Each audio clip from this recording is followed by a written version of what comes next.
Buenas tardes. Somos el grupo 7 integrado por Florencia Licarsi, Tomás Fuduli y Augusto Martín Coronati. Y a continuación les vamos a comentar cómo fue el proceso de desarrollo del trabajo práctico que se basó en seleccionar y entrenar un modelo de inteligencia artificial. Para ello, tuvimos que trabajar con dos datasets, uno de clasificación y uno de regresión. Vamos a empezar contando cómo fue el proceso de desarrollo del dataset de regresión. Empezando, elegimos un dataset que lo que hacía era mostrar los distintos salarios, obviamente un promedio, en la Argentina, separado por provincia y por letra, ¿no? Los datos fueron capturados desde el 2013 y acá podemos ver todas las columnas que posee nuestro dataset. Empezando por un campo de fecha, ¿sí? Con el formato año, mes, día. Luego por una zona prop, que esto indica la provincia. La letra, que es una nomenclatura que estableció AFIP para diferenciar los distintos sectores. Y WMIN, que posee el salario promedio total. El objetivo que tenemos con este dataset es entrenar un modelo para que nos pueda predecir el salario en base a la fecha, la zona y la letra. Bueno, les voy a comentar más o menos cuáles son los objetivos, ¿sí? Este consta de 5 partes, donde primero exploramos y limpiamos el dataset, ya que los datos nunca vienen listos ya para usarse, a veces hay que explorarlos como para ver la distribución de los mismos, los outliers y demás. Luego entrenamos muchos modelos de regresión, comparamos el desempeño de los mismos utilizando las técnicas de error. Cabe destacar que estas técnicas, métricas en realidad, se tienen que utilizar en regresión debido a que, como nosotros estamos prediciendo números numéricos, tenemos que calcular el error entre el valor que predijo nuestro modelo y el valor real, digamos. Es por eso que nosotros calculamos con el error. Vamos a ver que para el dataset de clasificación utilizamos otras métricas más adecuadas para ese tipo de problemas. Luego optimizamos los hiperparámetros de los modelos y en base a esa optimización seleccionamos un modelo final, que es el que mejor se ajusta a los datos o el que mejor nos permite realizar las predicciones. Bueno, empezando, comenzamos con un preprocesamiento de los datos, ya que como ya mencioné en el slide anterior, nunca vienen listos ya para utilizarse. Entonces lo primero que hicimos fue convertir el campo fecha en año y mes. Lo que hicimos fue extraer el año y el mes. ¿Por qué? Porque de esta manera podíamos ampliar más el análisis sobre los datos, dándonos resultados más precisos. Y luego realizamos el encoding de variables categóricas. ¿En qué se basa este encoding? Se basa en, digamos, pasar a número todas las categorías de texto. ¿Por qué? Porque un modelo de inteligencia artificial funciona mejor con datos numéricos, necesita que los datos sean numéricos.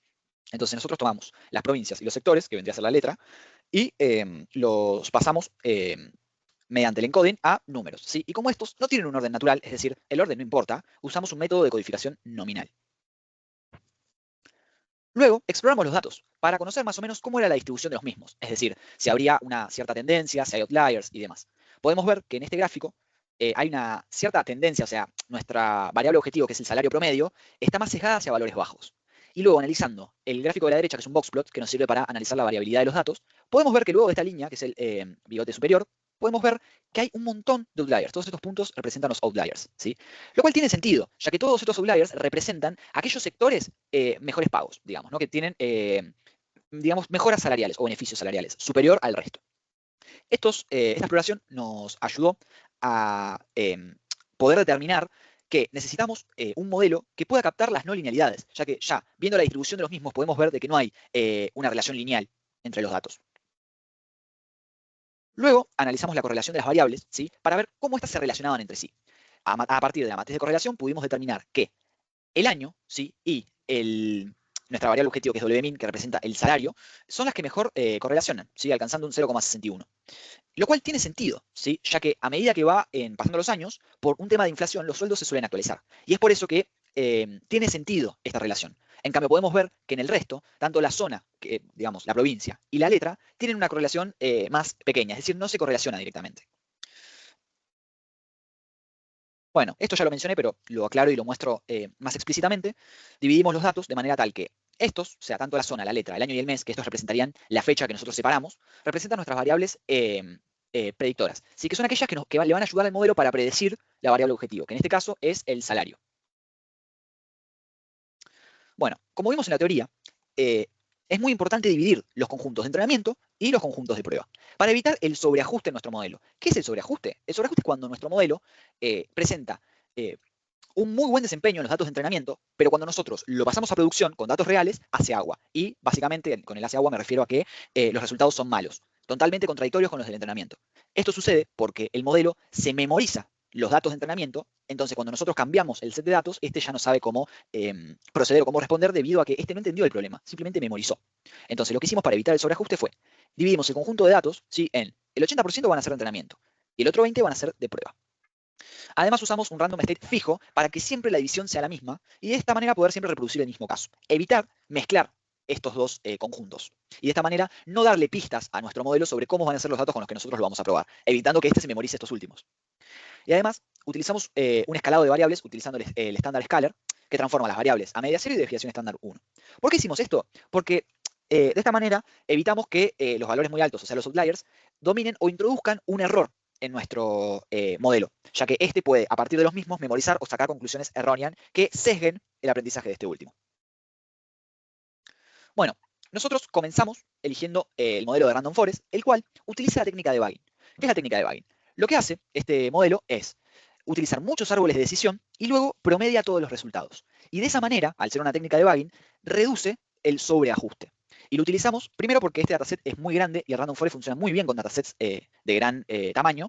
Y además por su gran precisión, la cual podemos ver, ya que si utiliza muchos árboles y de ellos se queda con el promedio de las respuestas, podemos ver y asegurar que va a tener una alta precisión. Para ello utilizamos estas métricas para evaluar su desempeño, las cuales, como ya expliqué antes, son métricas que calculan el error entre el valor que predijo nuestro modelo y el valor real. MAE, esto a título informativo, MAE lo que hace es justamente establecer un promedio entre lo que estableció nuestro modelo y el valor real que en realidad debería haber establecido, ¿no? Luego el MCE y el RMCE también son un promedio entre estas dos cuestiones que ya mencioné, pero penalizan mucho más los outliers o los valores extremos. Y luego tenemos el R cuadrado que muestra cómo nuestro modelo explica la variabilidad entre nuestra variable objetivo, que en este caso es los salarios promedios de cada provincia en base a la letra y fecha.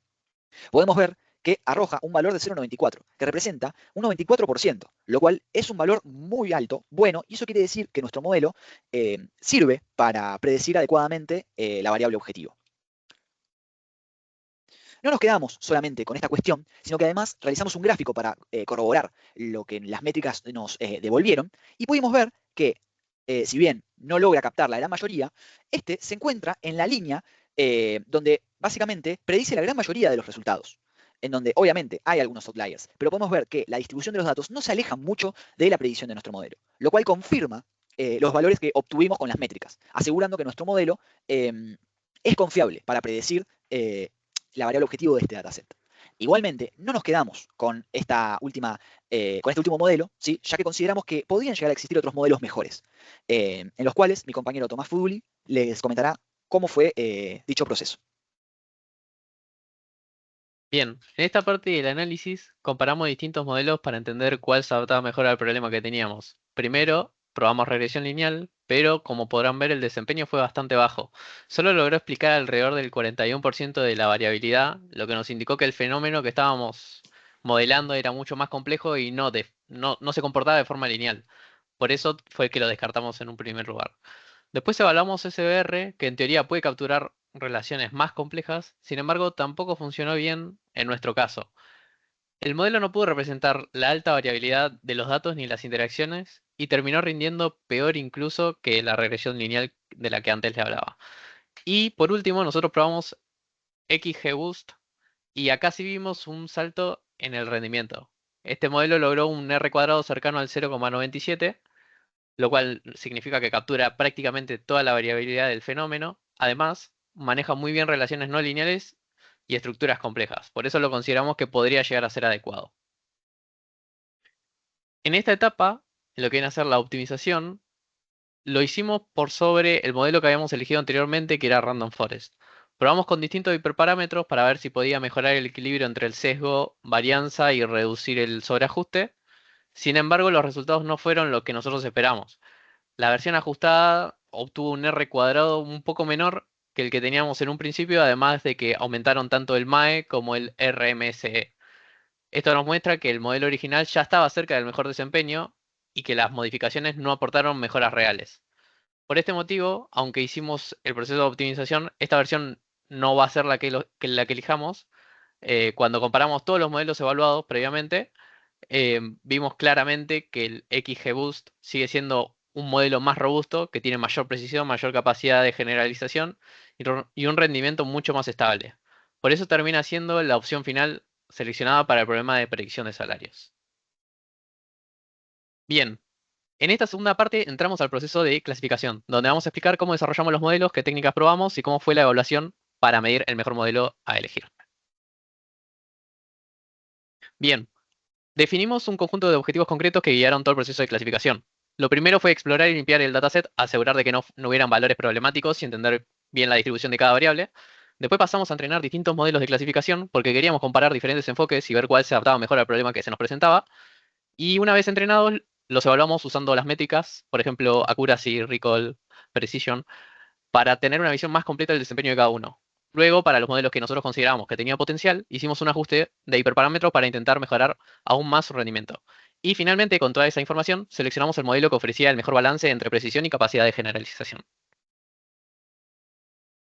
Bien, acá se puede ver la exploración inicial que hicimos. Usamos Boxplot porque nos permiten ver rápidamente si hay diferencias entre los tipos de estrella y efectivamente casi todas las variables muestran patrones muy marcados, lo cual nos indica que es ideal para entrenar modelos de clasificación. Estos Boxplot nos sirven más que nada para detectar los outliers y comparar los tipos de estrella que tenemos. En el preprocesamiento de datos, tuvimos que trabajar especialmente con las variables categóricas como color y spectral class. Estas variables no vienen en un formato numérico y los modelos de Machine Learning necesitan números para poder interpretarlos, así que aplicamos Label Encoding. Básicamente lo que hicimos fue asignar un número distinto a cada categoría. Esto funciona bien en este caso porque no se trata de categorías con un orden natural, sino etiquetas nominales. El objetivo fue convertirlas a un formato adecuado para los modelos sin perder información relevante. En cuanto a la correlación de variables, utilizamos un heatmap para poder medirlas. Nuestra variable objetivo es type, el tipo de estrella, y el resto son nuestras variables predictoras: la temperatura, la luminosidad, el radio, su magnitud absoluta, color y clase espectral. Encontramos que la magnitud tiene una fuerte correlación negativa, lo cual indica directamente el tipo de estrella. Color y spectral class, al ser categóricas, muestran baja correlación lineal, por lo cual no es tan útil verlas mediante el heatmap. Con respecto al análisis del balance de clases, estaban perfectamente desbalanceadas. Cada tipo tenía 40 registros, por lo cual no se requirió Smoke. Se incluyó Shuffle True y Stratify, dado que el dataset estaba ordenado por tipos, por lo cual, a veces al separar el conjunto de entrenamiento y prueba, lo que sucedía era que capaz que se entrenaba solamente con las clases 0, 1 y 2, y luego, cuando se probaba, entraban las clases 3, 4 y 5, las cuales no reconocía. Por eso se tuvieron que activar estos parámetros para que el entrenamiento sea parejo y las pruebas den bien. Por otra parte, las variables numéricas tenían escalas muy distintas.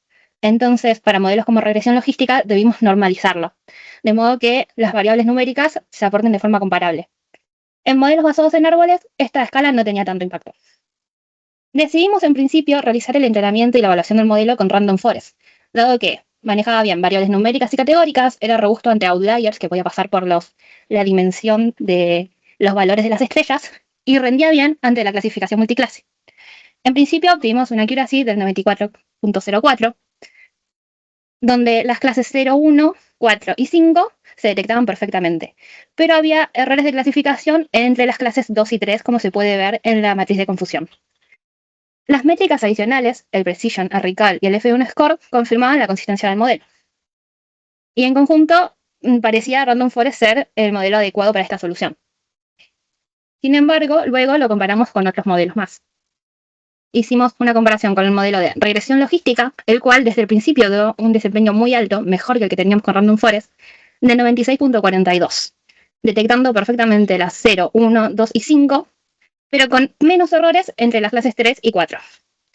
Árbol de decisión también dio el mismo accuracy, pero solamente confundiéndose entre las clases 4 y 5, y Gradient Boosting fue el que peor desempeño tuvo, dado que tiene un 77.4 de accuracy, y era muy inestable en cuanto a cómo se confundía las clases 1 y 2 y 2 y 3, por lo cual lo descartamos para seguir con él. Entonces luego decidimos optimizar los modelos, y optimizamos tanto Random Forest como la regresión logística, tocando sus hiperparámetros. En Random Forest subimos la cantidad de árboles y limitamos su crecimiento a 15 niveles, lo cual nos dio una accuracy del 0,9405. No tuvo una mejora significativa, mientras que la regresión logística optimizada logró llegar a 0,98 de accuracy, teniendo un solo error en su clasificación. Por esto decidimos que, en verdad, el mejor modelo para nuestro dataset era la regresión logística.